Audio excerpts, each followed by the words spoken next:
Hi, today is October 21st, 2025, and here are my poems for the day. The first one is poem number 1634 for the year, Dinner Invitation. On 3rd Avenue, I saw a manhole cover failing to completely cover the manhole in the street. As you may know, the only way to prevent cannibalistic humanoid underground dwellers from completely taking over the city is to make sure the manhole covers cover the manholes.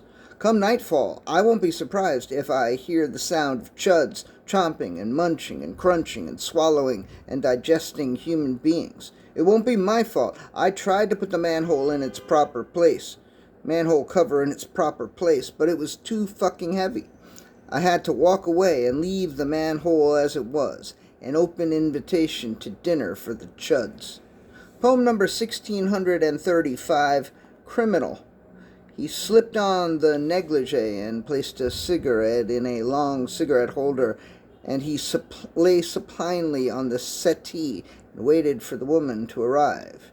She wore a fake mustache, a tasteful black suit with a skinny tie, black shoes polished like mirrors, and a fedora. She looked like a gangster, and what she was about to do to him was criminal. He was such a sexy piece of meat that as soon as she walked through the door, she threw him right down and took him right there on the floor. Afterward, she offered to light his cigarette, and he said, "That's okay. I don't smoke." Poem number 1636, Connection. After several years of alienation and longing for connection, she finally felt connected. Unfortunately, she soon began to feel stuck, trapped, confined, and stultified, and she yearned for separation, for an end to the connection. She yanked and she pulled, and she watched as the strands moved farther and farther apart, but they stubbornly remained tenuously connected. So she took out the garden shears and snipped at the strands until any semblance of connection was gone. And then she longed for connection again. Poem number 1637, Felt Tip. The felt tip at the end of the marker had no feelings, felt nothing, until the young boy touched the felt tip to the tip of his finger, and both the boy and the felt tip felt something. Dinner time came, and the boy put the marker away, but the feelings were still felt by both the felt tip and the boy, and the marker had left a permanent mark.